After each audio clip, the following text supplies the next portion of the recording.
안녕하세요, 봉쌤입니다. 그동안 잘 지내셨죠? 자, 오늘 강의는 데이터베이스 함수를 나가보도록 하겠습니다. 자, 그러면 출발.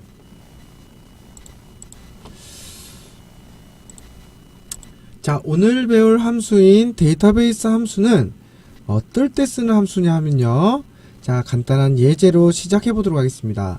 자, 우리 봉쌤이 학교에 취직을 했다. 그래서 교장 선생님이 이걸 보더니 저에게 말했어요. 어이 봉쌤, 그래요. 네, 이 국어의 합계 좀 구하려고 하는데 어떻게 해야 돼? 그랬어요. 어떻게 하긴, 이걸 다 더하면 되는 거잖아요. 그럼 우리 합계 구할 때 어떤 함수 썼어요? 그렇죠, sum 함수 썼죠. 는 sum 가로 열고 이렇게 가로 닫고, 맞나요? 그쵸? 아니야, 야 봉쌤, 나도 이건 할 줄 알아. 내가 말하는 건 뭐냐면 남자들의 합계를 구하고 싶어. 어이? 그러면 뭐야, 합계를 구하는데 뭐가 걸렸어요? 조건이 걸린 경우죠. 우리 조건 하면 뭐가 떠오르죠? 그렇죠, if 함수가 떠오르죠. 근데 이 문제는 if 함수 문제가 아니에요. 왜냐면 조건이 걸린 상황까지는 같지만 지금 이 상황은 조건을 해결하여 어떤 계산을 해야 되는 경우예요. 자, 우리 앞에 배운 if 함수는 어떤 역할을 하는 거라고 했죠? 특정 조건이 해결된 true나 false를 우리가 원하는 말들로 대체하는 함수지, 이 if 함수로 조건을 해결해서 어떤 것들에 대한 합계나 평균이나 최대값이나 최소값 이런 계산을 할 수가 없어요. 그래서 우리가 지금 배우려고 하는 데이터베이스 함수는 바로 이럴 때 쓰는 건데, 다시 말하면 조건을 해결하여 그 조건에 맞는 것들에 대한 어떤 합계, 평균, 최대값 이러한 집계, 통계를 낼 때 쓰는 함수가 바로 데이터베이스 함수가 되겠습니다. 자, 어떻게 구분하는지 잘 아시겠나요?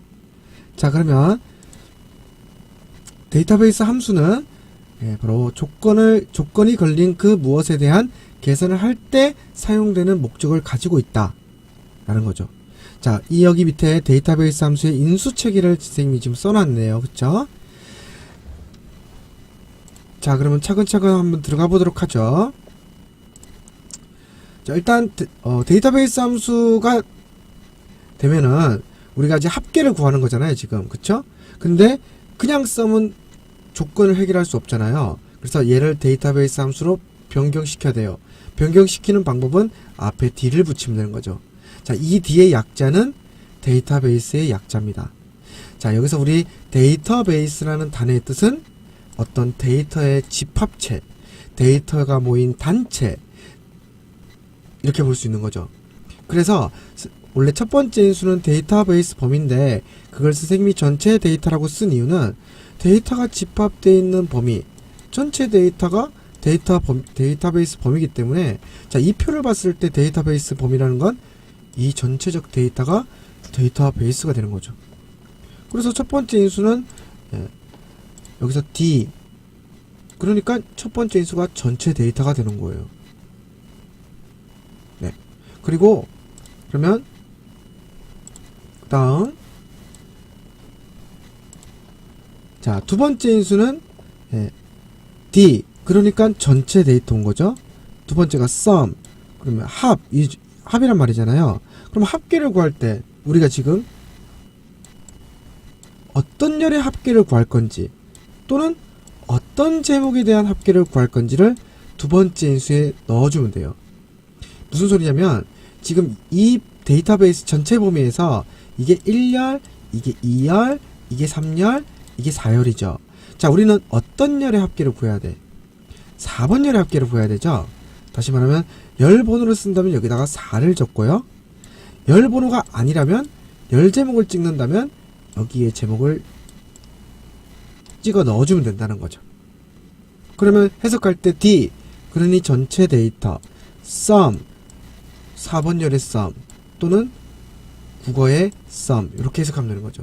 그래서 우리 인수 체계를 외우실 때 가장 쉽게 외우는 방법은 T를 썼으니 첫 번째 인수가 전체 데이터, 썸을 썼으니 어떤 열에 대한 썸, 이런 식으로 외우시면 굉장히 빠르게 쉽게 외울 수가 있게 되는 거예요. 그리고 이 함수를 쓰는 최종적인 목적이 뭐예요? 결론은 조건을 해결하기 위해서 이 함수를 쓰는 거잖아요. 그러니까 마지막 인수가 조건 범위가 들어가는 거예요. 그런데 조건이면 조건이지 조건 범위가 붙는다는 건 제가 우리 앞에 필터 시간에 말씀드렸죠? 조건 범위 만드는 거 배워본 적 있죠? 조건의 제목을 복사하여 붙여넣기 한 다음 밑에다가 조건의 값 쓰는 거 기억나시나요? 자, 이렇게 나란히 쓰면 AND 효과를 가진다고 했고, 여기 쓰고 엇갈려 쓰면 OR의 개념이 처리가 된다고 했어요. 이러한 조건 범위 설정을 데이터베이스 함수도 사용합니다. 그래서 식을 먼저 쓰는 게 아니라 조건 범위 생성이 제일 먼저예요.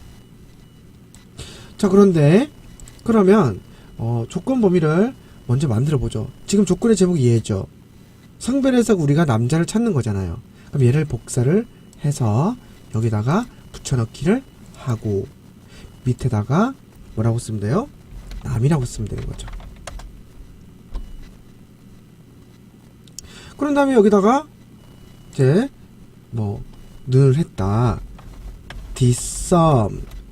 자, 첫 번째 인수가 데이터베이스라 돼 있죠? 자, 데이터베이스의 뜻은 뭐라고 했죠? 전체 데이터라고 했어요. 자, 얘를 잡아주는 거예요. 쉼표. 자, 필드. 여기서 필드라는 단어의 의미는 열을 지칭하는 말입니다. 우리가 액세스에서는 열이라는 말을 필드라고 지칭을 합니다. 데이터베이스라는 이 함수가 데이터베이스 용어를 쓰기 때문에 필드라는 단어를 쓰는데 기본적으로 열이라고 생각하시면 돼요. 그러니까 필드, 다시 말하면 열 번호 이렇게 되는 거죠. 또는 열 제목. 우리는 어떤 열에 썸을 해야 돼? 1열, 2열, 3열, 4열. 그러면 4라고 쓰는 거죠. 그리고 쉼표. 마지막 조건 범위. 이거는 이 두 칸을 잡아주면 되는 거죠. 그리고 가로를 닫아주고 엔터를 쳐주면 남자에 대한 합계가 구해지게 되는 겁니다. 어떻게 구하는 방법 잘 아시겠어요? 네. 그리고 지금과 같이 이렇게 붙어 있죠. 그럼 보통 시험 때 요구할 때는 따로 만드는 게 아니라 붙어 있을 때 이렇게 잡아라고 지시를 내려요. 그래서 이런 경우는 실물하면 이렇게 있겠지만 시험에서는 이렇게 잡아주면 된다는 거죠. 그런데 만약에 남자가 아니라 여자면 이런 경우는 반드시 어디에다가 조건 범위를 만들라고 문제에서 말을 해줍니다. 그러면 그렇게 해서 문제를 해결하면 되는 거죠. 교장님, 남자의 합계를 구해왔습니다. 야, 봉쌤, 내가 언제 그랬어? 평균 구하라고. 그러면 조건에 맞는 평균을 구하라네요? 그러면 그냥 썸 대신에 에버리지 쓰면 돼요. AVR, AG. 그러면 조건에 맞는 평균이 되는 거죠. 사실 우리가 지금 하나를 배웠지만 데이터베이스 함수의 모든 인수 체계는 다 똑같습니다. 다만 함수가 달라질 때 그에 맞는 결과값이 나오게 되는 거죠. 그럼 이렇게 엔터 치면은 조건에 맞는 평균값이 나오게 되는 거예요. 야, 내가 언제 최대값 구하라고 했잖아. 그러면 dmax가 되는 거죠. 그럼 조건에 맞는 최대값. 아니야, 최소값. 그럼 dmin.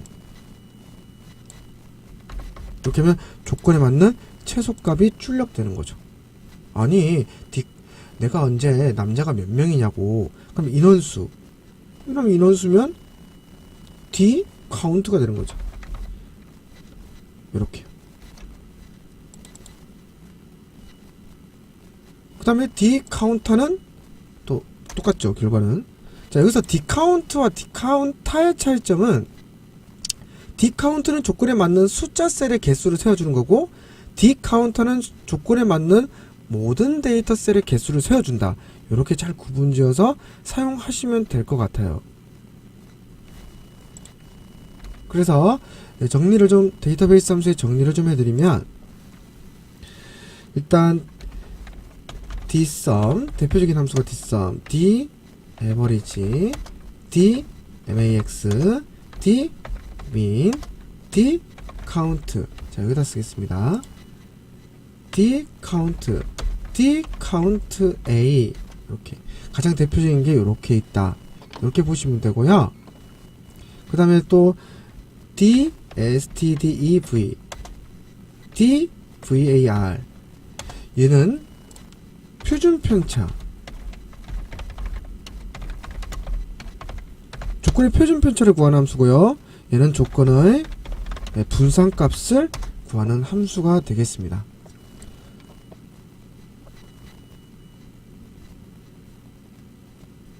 여기서 만약에 조건이 두 개야. 야, 봉쌤, 내 남자인데 1학년만 합계를 구하고 싶어. 그럼 조건이 두 개죠. 그러면 얘를 복사해서 여기다 붙여넣기 해서 여기다가 뭐? 2 이렇게 쓰면 되죠. 그러면 여기다가 dsum 가로 열고 d 전체 데이터 쉼표 sum 뭐의 sum? 국어하의 sum. 조건은 이렇게 된다. 성별이 남자고 학년이 1학년이 하고 가로를 닫고 엔터 치면 1학년의 합계만 출력이 되게 되는 거죠. 어떻게 데이터베이스 함수에 대해서 잘 이해를 하셨습니까? 많이 어렵지 않죠? 자, 이렇게 해서 오늘 배우신 데이터베이스 함수는 끝인데요.